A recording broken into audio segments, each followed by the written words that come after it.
அனைவருக்கும் வணக்கம். நாம் இன்னைக்கு ஸ்பைசி கிறிஸ்பி ரவா சிப்ஸ் எப்படி செய்யலாம்னு பார்க்கலாங்க. ரொம்ப டேஸ்ட்டாக இருக்கும்.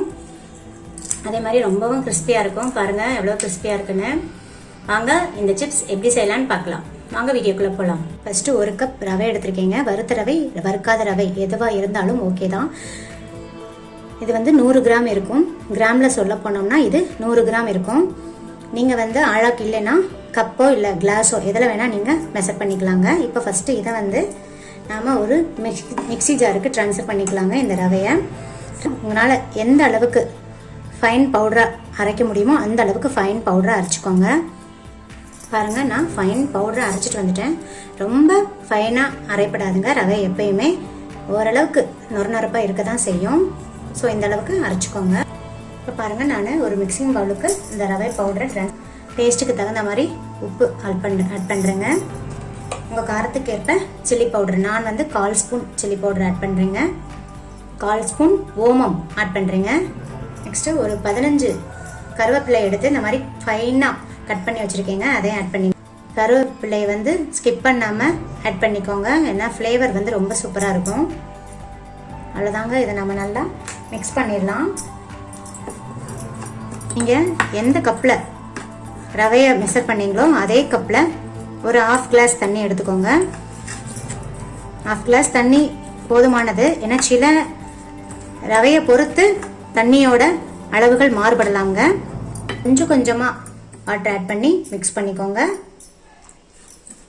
சப்பாத்தி மாவு பதத்துக்கு மிக்ஸ் பண்ணிக்கணும். ஸோ கொஞ்சமாக ஆட் பண்ணி மிக்ஸ் பண்ணிக்கோங்க.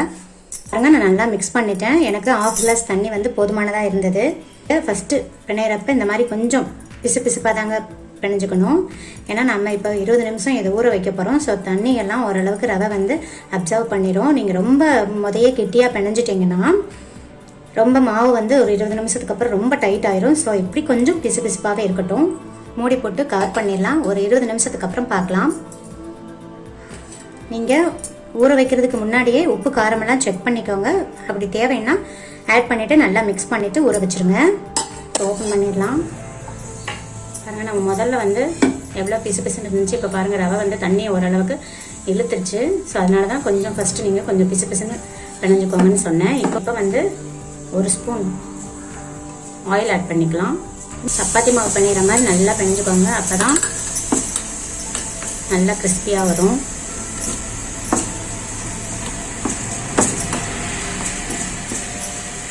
நல்லா இந்த இடத்துல வச்சு நல்லா மிக்ஸ் பண்ணிக்கோங்க. ஒரு 2 நிமிஷம் இப்படி மிக்ஸ் பண்ணால் போதுங்க. கையில் கொஞ்சம் கூட ஒட்டாமல் வரும். ஸோ அந்தளவுக்கு மிக்ஸ் பண்ணிக்கோங்க. பாருங்கள், நான் ஒரு 1 ஸ்பூன் ஆயில் ஊற்றி நல்லா பிணைஞ்சிட்டேன். இப்போ பாருங்கள், நல்லா கையில் ஒட்டாமல் வரும். ஸோ ஒரு 1/2 ஸ்பூன் எண்ணெய் ஆட் பண்ணிக்கோங்க. ஆட் பண்ணிவிட்டு கொஞ்சம் நல்லா மிக்ஸ் பண்ணிக்கோங்க. அவ்வளோதான், போதும். 2 டிவைட் பண்ணிக்கோங்க. சப்பாத்தி உருட்டுற கட்டை எடுத்துக்கோங்க. லைட்டாக அரிசி மாவை டஸ்ட் பண்ணிக்கோங்க, ஒட்டாமல் இருக்கும். சப்பாத்தியை விட நல்லா தின்னாக உருட்டிக்கோங்க. நல்லாவே இழுக்க வருங்க. அது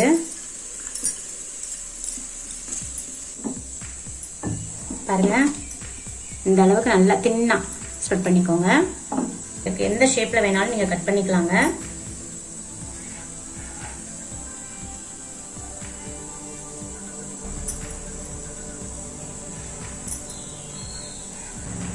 பாருங்க,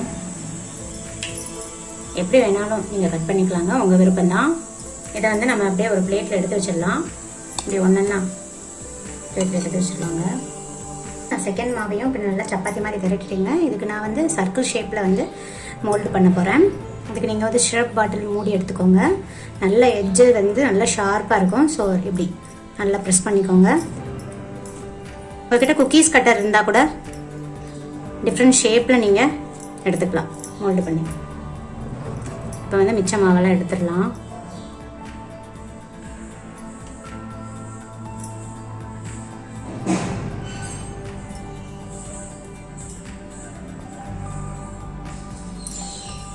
இல்லை நாம் ஒரு பிளேட்டுக்கு ட்ரான்ஸ்ஃபர் பண்ணிடலாம். இந்த மாதிரி ஷேப்பாக கட் பண்ணி ஒரு பிளேட்டில் வச்சுக்கோங்க. இப்போ ஒரு கடாயில் ஃப்ரை பண்ணுறதுக்கு தேவையான அளவு எண்ணெய் ஊற்றிக்கோங்க. எண்ணெய் நல்லா காயட்டும். பாருங்கள். இப்போ எண்ணெய் நல்லா காஞ்சிருச்சு. எண்ணெய் காஞ்சிருச்சான்ட்டு நம்ம எப்படி செக் பண்ணணும்னா கொஞ்சமாக போட்டு பாருங்கள். போட்ட நிமிஷம் டக்குன்னு நமக்கு மேலே எலும்பி வரும். இந்த மாதிரி கரண்டியில் கூட மொத்தமாக எடுத்துகிட்டு அப்படியே போட்டுடலாங்க. பாருங்கள், ரொம்ப ஈஸியாக இருக்கும். இது ஒட்டாது. ஒட்டுற மாதிரி இருந்தால் கூட நீங்கள் இப்படி பிரித்து விட்டுடலாம். சூப்பராக ஒட்டாது, நல்லா வரும். பாருங்கள், இப்போ ஃப்ளேமை மீடியமில் வச்சுக்கோங்க. போடுறப்ப சிம்மில், அதுக்கப்புறம் ஃப்ளேமை மிதமான தீயில வச்சு பொரிய விட்டுடுங்க. அப்போ தான் நல்லா புசு புசுன்னு ஃப்ளஃபியாக வரும். பாருங்கள், எவ்வளோ நல்லா புசு புசுன்னு வருது பாருங்கள். நான் போடும்போது வந்த பபிள்ஸை விட இப்போ நல்லா பபிள்ஸ் ஒரு 95% அடங்கிடும்.